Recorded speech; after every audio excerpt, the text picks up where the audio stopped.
Senhor esteja convosco. Ele está no meio de nós. Proclamação do Evangelho de Jesus Cristo segundo Mateus. Glória a vós, Senhor. Naquele tempo, Pedro aproximou-se de Jesus e perguntou: Senhor, quantas vezes devo perdoar se meu irmão pecar contra mim? Até 7 vezes? Jesus respondeu: Não te digo até 7 vezes, mas até 70 vezes 7. Porque o reino dos céus é como um rei que resolveu acertar as contas com seus empregados. Quando começou o acerto, trouxeram-lhe um que lhe devia uma enorme fortuna. Como o empregado não tivesse com que pagar, o patrão mandou que fosse vendido como escravo, junto com a mulher e os filhos e tudo o que possuía, para que pagasse a dívida. O empregado, porém, caiu aos pés do patrão e, prostrado, suplicava: Dai-me um prazo e eu te pagarei tudo. Diante disso, o patrão teve compaixão, soltou o empregado e perdoou-lhes a dívida. Ao sair dali, aquele empregado encontrou um dos seus companheiros que lhe devia apenas 100 moedas. Ele o agarrou e começou a sufocá-lo, dizendo: Paga o que me deves. O companheiro, caindo aos seus pés, suplicava: Dá-me um prazo e eu te pagarei. Mas o empregado não quis saber disso, saiu e mandou jogá-lo na prisão até que pagasse o que devia. Vendo o que havia acontecido, os outros empregados ficaram muito tristes, procuraram o patrão e lhe contaram tudo. Então o patrão mandou chamá-lo e lhes disse: Empregado perverso, eu te perdoei toda a tua dívida, porque tu me suplicastes. Não devias tu também ter compaixão do teu companheiro, como eu tive compaixão de ti? O patrão indignou-se e mandou entregar aquele empregado aos torturadores, até que pagasse toda a sua dívida. É assim que o meu Pai, que está nos céus, fará convosco, se cada um não perdoar de coração ao seu irmão. Palavra da salvação. Glória a vós, Senhor. Louvado seja nosso Senhor Jesus Cristo. Para sempre seja louvado. Estamos na terceira semana da Quaresma e um dos pontos centrais do tempo da Quaresma é o perdão. Oração, caridade, perdão, penitência. Este evangelho nós já ouvimos muitas vezes. Pedro, que vai até Jesus para perguntar ao Senhor: Quantas vezes devo perdoar se meu irmão pecar contra mim? Até porque eles viviam, até então, a lei do Antigo Testamento, olho por olho e dente por dente.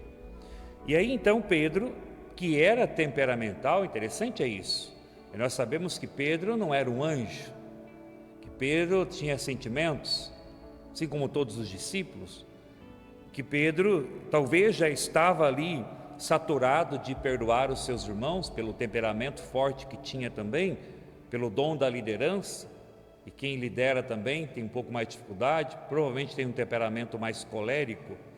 Não sei se vocês já ouviram falar dos 4 temperamentos. Na pós-graduação que estou fazendo agora de psicologia clínica, um dos modos é sobre os 4 temperamentos. E principalmente para quem é casado, principalmente não, mas para quem é casado também ajudaria muito. Colérico, sanguíneo, fleumático, melancólico. O colérico é aquele que não manda desaforo para casa, como a gente diz, né? É a pessoa que se fala alguma coisa já rebate na hora, mas aí já vem o arrependimento. Por que eu abri essa minha boca de novo? Por que eu falei isso? O sanguíneo é aquele agitado, aquele que é a 1000 por hora. Ou meio que parecido com o imperativo, né? Fleumático e melancólico, meio parecido, é aquele que se silencia mais, guarda mais as coisas do coração, porém sofre também, porque daí não expõe. Cada temperamento tem o seu lado positivo e o seu lado desafiador. Provavelmente Pedro, ele era colérico, ele era explosivo, que foi sempre, foi ele que se manifestou quando Jesus questionou, né? Para vós, quem dizeis que eu sou, é ele que responde: És o Messias, o Filho de Deus vivo. Darei a minha vida por ti, Senhor. Ele que toma a decisão de cortar a orelha do soldado, Ele era dessa forma. Então talvez já estava ali saturado de perdoar. E foi fazer a pergunta ao Senhor: existe um limite de perdão? Existe um limite para perdoar? Senhor, quantas vezes devo perdoar se meu irmão pecar contra mim? Até 7 vezes? E aí Jesus disse: não te digo até 7 vezes, mas até 70 vezes 7. Eu acho que Pedro foi fazer essa conta, para ver quanto que dava. É lógico, o 7 é o número de perfeição, né? Quer dizer, não existe limite para o perdão.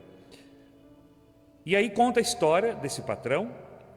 Um dos empregados devia uma grande dívida para esse patrão, e ele foi, suplicou ao patrão, e o patrão perdoou essa grande dívida.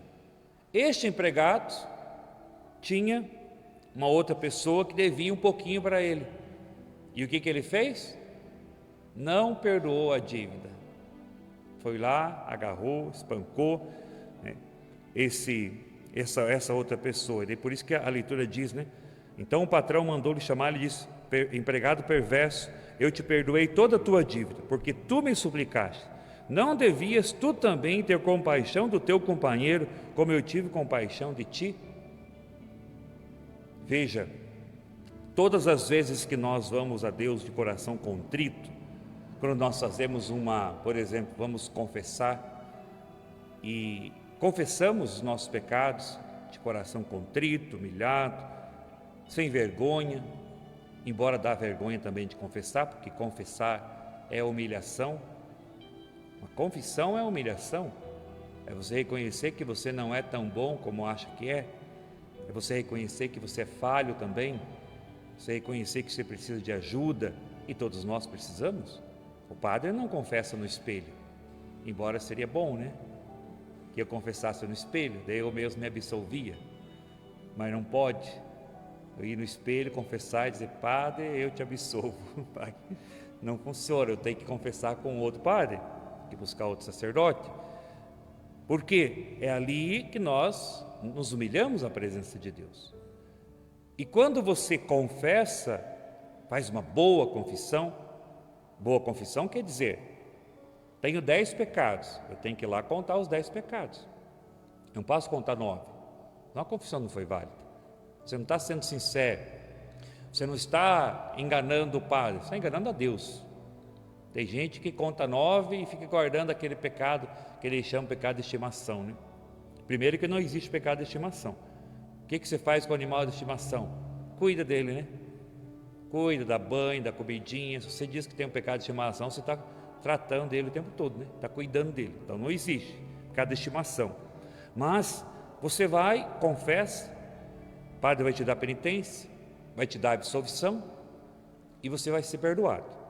Toda vez que você for arrependido, for com propósito de vida nova, agora não vai fazer igual uma situação que eu vivi em um retiro. A pessoa estava amaziada, né? Está junto com uma outra pessoa, e ela disse: ai padre, mas eu senti muito no coração de comungar nesse retiro, então eu vim aqui confessar. Mas você não tem propósito de mudança, porque ela estava querendo confessar para comungar, ela não estava querendo confessar para mudar de vida, porque ela está amaziada, ela não está casada na igreja com a pessoa. E aqui não estou julgando, só estou explicando, né? Tem muita gente que está segunda união, que é acolhido na igreja, faz a comunhão espiritual, como a igreja orienta, né? Mas nesse caso ela queria só tirar o peso da consciência para comungar. Não, a confissão é o firme propósito para não mais pecar. E aí, lógico que não recebeu o sacramento, recebeu uma oração. Mas para dizer, toda vez que você vai, se arrepende em propósito de vida nova, Deus vai perdoar. A questão é, Deus me perdoa e eu estou disposto a perdoar? O que nós rezamos no Pai Nosso? Perdoa as nossas ofensas, assim como nós perdoamos. Toda vez que nós rezamos o Pai Nosso, nós estamos dando a oportunidade para Deus não nos perdoar. Por quê, Padre? Olha o que nós falamos para Deus: perdoa-me, Deus, assim como eu estou disposto a perdoar. Se eu não estou disposto a perdoar, então Deus pode também não querer não me perdoar. É o que nós rezamos: perdoa as nossas ofensas, assim como nós perdoamos a quem nos tem Aí você vai dizer: padre, mas eu não tenho vontade de perdoar. Eu tenho vontade de esganar aquela pessoa que me prejudicou. Bem-vindo ao mundo dos humanos. Se você sente assim, é um bom sinal. Você não é anjo, você é humano. A gente confunde perdão com sentimento. Gente, o nosso sentimento humano, se a gente for pelo sentimento, talvez nós não estaríamos nem aqui. Você estaria em casa dormindo, não é verdade? Se fosse somente pelo sentimento. Ontem estava lá visitando minha família e uma das minhas irmãs falou assim: padre, essa quaresma está difícil para eu acordar de madrugada. Porque minhas irmãs rezam, né, com o Frei Gilson de madrugada. Eu levanto, aí eu tento rezar sentada, daí eu cochilo, daí eu vou ao joelho, eu não aguento. Eu falei: mas é o combate espiritual, não é? Então não é o sentimento é dormir, o sentimento é ficar prostrado. Não, perdão é uma decisão. Coloque isso na cabecinha de vocês, porque nós católicos, acho que no geral os cristãos, nós não entendemos ainda o que é perdão. Perdão não é vontade, não é sentimento, ele é decisão, está ligado à sua vontade. Então, eu não tenho vontade, mas porque sou cristão eu decido. Aí você vai voltar talvez lá na sua casa, essa pessoa que você precisa perdoar, ou no seu trabalho, vai perdoar aqui na missa hoje. Aí chega no trabalho, tem todos os sentimentos de novo, de raiva, de mágoa, vontade de esganar, né? Daí isso acontece muito, porque nós atendemos pessoas, é importante que se fale isso. Aí você diz assim: mas eu já não perdoei, por que eu ainda estou sentindo? Mas é sentimento ou é decisão? É decisão. Talvez você vai continuar sentindo por bastante tempo. Toda vez que você sentir, você decide de novo: eu perdoo. Mesmo que a pessoa não mereça. Aqueles que pregaram Jesus na cruz mereciam perdão? Humanamente não. Eles mereciam, talvez era um castigo, merecia eram outras coisas, não é? Mas o que Jesus fez? Na cruz, perdoou aqueles que o pregaram na cruz. Então esse é o sentido de ser cristão. Não é um sentimento, não, é uma decisão. Eu, por ser cristão, eu tomo uma decisão, mesmo que a pessoa não mereça. Até porque o perdão torna a pessoa que perdoa livre. Nós temos também essa mentalidade que eu não vou perdoar porque a pessoa não merece. Às vezes ela não merece, mas você merece ser livre. Aqui está o segredo do perdão. Quantas pessoas terminaram um relacionamento? Vamos pegar o lado masculino, né? Daí ele traiu a esposa, já está no outro relacionamento, está tocando a vida dele. E a esposa faz 10 anos que não perdoa e não se perdoa por isso ter acontecido. O outro já está lá. Desculpa, não está nem aí para a pessoa que foi traída. O pecado não foi dela, não foi ela que traiu e ela carrega o peso. Olha como o demônio é terrível. Quem deveria ficar com culpa é quem cometeu o pecado. É quem talvez não se arrependeu, está num outro relacionamento, está tocando a vida. Aí a pessoa que aconteceu o fato, como no caso de um relacionamento, fica ali. Quantas vezes já atendi? 10 anos sofrendo, eu ainda não consegui perdoar o meu esposo. Pelo amor de Deus, você tem direito de ser livre, tem direito de ser feliz. Então que também a liturgia de hoje, irmãos, nos ajude também. Todos nós temos pessoas, que nós estamos sempre todos juntos, temos liderança, temos alguém, os que estão acima da gente, todos nós temos pessoas para perdoar. Decida hoje pelo perdão para que você se torne uma pessoa livre. Louvado seja nosso Senhor Jesus Cristo. Para sempre seja louvado.